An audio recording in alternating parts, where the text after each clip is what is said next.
I'd started working at Sphere Books, and I'd worked there for about 18 months, and we were all made redundant when Penguin took it over. I then worked for a small consultancy for a further 18 months, and I just thought I could have more fun doing it for myself. And so after working for this consultancy and driving across London every day to the studio, I thought, well, I'll start it and get going. I had a restrictive clause put in my departure contract. I couldn't connect with anyone I'd been working with that particular consultancy with for a year. But I literally finished on the Friday, went into my first meeting with a publisher, which was Chatto, on the Monday. They offered me an art director post, and I said, actually, I don't think so, because I've literally just decided to go it out on my own. And the rest is history. I've been working for most of the major publishers when there were still lots of tiny ones scattered around London, and they've gradually been taken over by the big four. And so now, really, it's the big four and a few independents around London, but very different from when I first started, when Bedford Square was littered with publishers, and you could literally walk around Bedford Square in a day, go to meetings at each place, and go home with a month's worth of work, which was a nice way to start a business, really.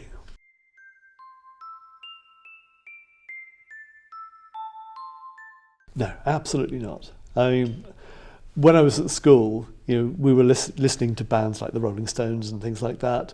If someone had said to me at school, you will be designing a book, a tribute to one of the key members of the Rolling Stones, 20 years on, I'd have thought they were taking the mick. I've been really lucky with the people I've worked with. I've worked with people like Ray Mears, Gilly Cooper, Danielle Steele, Norman Wisdom, Kirk Douglas. I mean, a huge array of people, all of which have been fantastic to work with. And you get a real sort of kind of creative bond with them, because they get what you want, your skills are, and they want to use those skills to make the best for their project. So yeah, I've been really lucky with who I've worked with.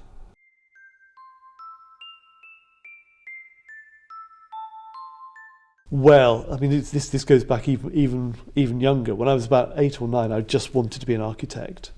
And around the age of 8 and 9, I also realised that my maths was nowhere near good enough, and I was never going to be able to do it. And so I've always been a very visual person from right when I was tiny. And so I then started looking around at other things I could do. So even before I did my first sort of commercial job, I had a business when I was 14, drawing people's houses in the village where I was, and framing them, and selling them to the owners. And so I was doing that at 14. So I guess I was partly an entrepreneur, and partly I just wanted to make marks on paper and make a living from it. And that's really what I've done. What I say to my business partner is that she does the words and the clever bits, and I do the colouring in. And, I've had a career colouring in. It's brilliant.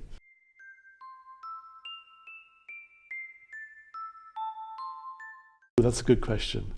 Okay, my favourite all-time brief was given by the managing director of Chatto, where she threw a manuscript across the desk at me and said, "I want it lovely."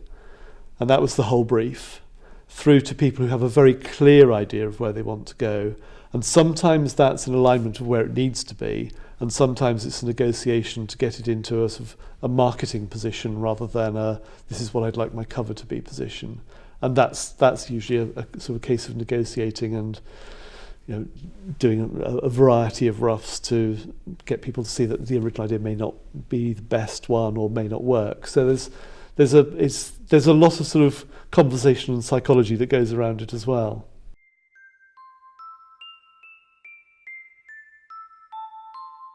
Well, partly that depends on how tight the deadline is, because sometimes, and the one I had was Make It Lovely. That was on a Friday afternoon. I had to have the roughs in on Monday, and that included reading the manuscript. So there wasn't a lot of sleep that weekend. Sometimes a long brief can be useful, particularly if it's a fully illustrated book and you're involved with laying the book out as well. But on the book jackets, usually you're working so far in advance with mainstream publishing that quite often the book hasn't even been written when you're doing the cover. And so you're working from a synopsis that's been done by the editor, from a first draft, which is quite often you read a book and you'll find that the heroine has got brown hair and on the cover it's blonde. That's because the authors changed their mind between the two drafts. But because the cover's been accepted by one of the big bookshops, it goes through. So yeah, it's quite varied, really.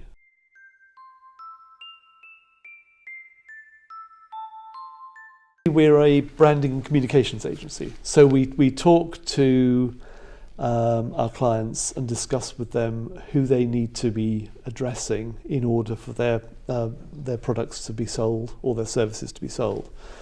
And it really came out of, I'd had a meeting in Harrogate which had gone absolutely nowhere, and I was driving back and it was a really nice spring day, and I was thinking, there's got to be more to life than this. And I realised that in my address book there was the makings of a really good agency.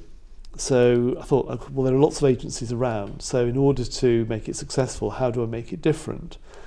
So the Big Ideas Collective is literally a collective of people. There are two directors, Jackie Fitt, who's a copywriter, and myself, and we work with a hugely diverse range of people, from Professor of Ethics to the war artist for Afghanistan, to the Russell Coates Museum down in Bournemouth, to the management school at York University, to any number of people, really. And really, the idea of it came out of the fact that every book jacket that I do is a little exercise in branding. And if you're working for a big author, quite often you build that brand because there's a series style that people get used to expecting to see when they buy a new book. And so the idea behind it was, well, if you take that little sort of nugget of branding and how you then talk to people, how you use the right language for people to engage with, how you get the visual points there, how you develop the social media around it, and all those things are actually transferable skills that come out of the experience in the publishing industry. So that's where the idea came from. It took about 18 months to actually get it into a formal state, and we've got about 12 associates working with us now.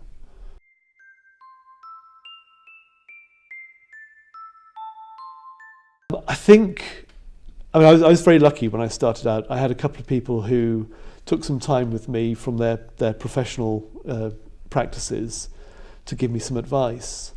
And I feel that from what I've done, part of what I need to do is to be able to share advice and help and get people to think about design in a different way.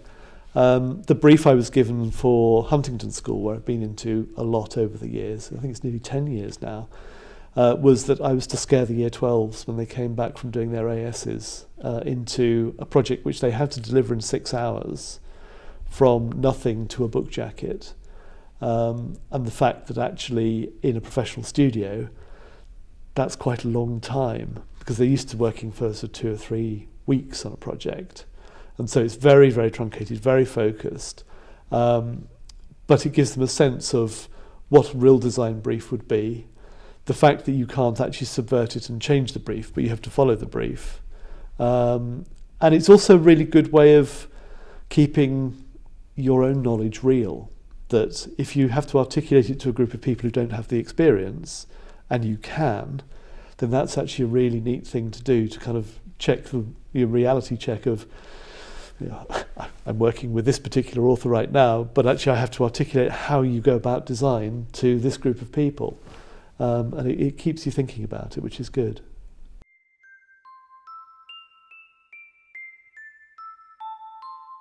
It's probably that I just like trying different things. The course I was on when I did my degree was on typography and lettering design. And so I did everything from carving out of blocks of stone to setting things in lead setting to using a typositor to also a huge range of different techniques. But it was really around the idea of how you create an identity just with letters and words.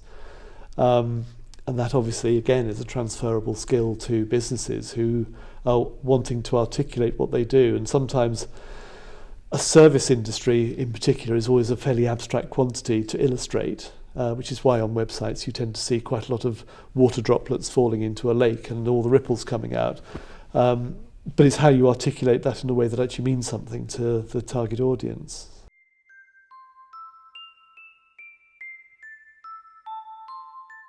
The way the publishing industry, mainstream publishing industry, has gone in recent years, particularly the last 5 to 7 years, is that it's become a far more corporate operation from when I started. And so there's a kind of almost a overarching thing that the numbers have to work.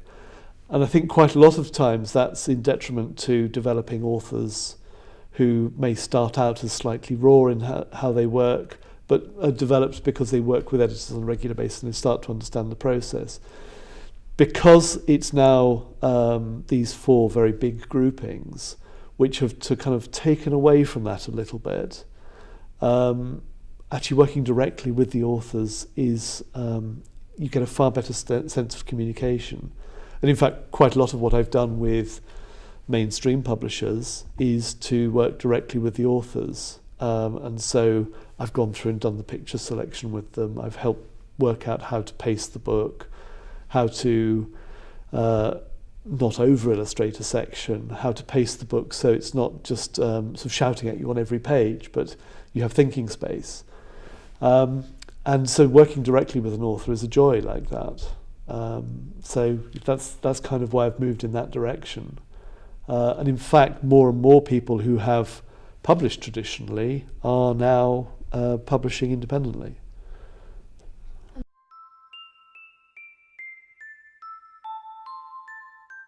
Well, that was Liz. Liz and I had a sort of an initial skirmish around the idea. I think it was probably a couple of years ago before she started at the university.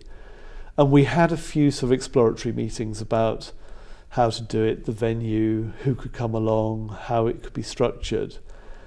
But the time wasn't quite right, and we couldn't get the positioning that we've been able to get here. And so we kind of put it on the back burner. And then I think about September, October last year, I got an email from Liz going, "It's going to happen, but don't do anything in February until you've heard from me." And I came in and we had a chat around it about how we could look at the logistics and how we could get people on board.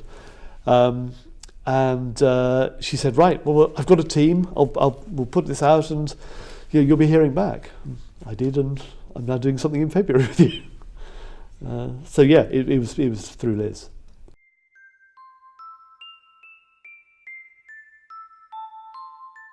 Yes, I mean, what I'm going to do is to talk about book jackets and book jacket design, and how the kind of the process that you need to go through when you're thinking about what the cover's going to be. So there'll be a bit which is the first sort of 15-20 minutes or so. I'll do a brief talk about the covers I've designed and how we've gone about it, and some of the stories that sit with those covers.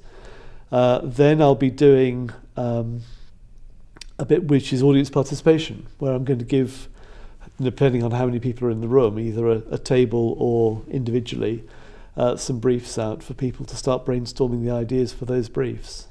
So it's looking at how you think about a book jacket, whether it's your own or someone else's, and how you then position that in the market.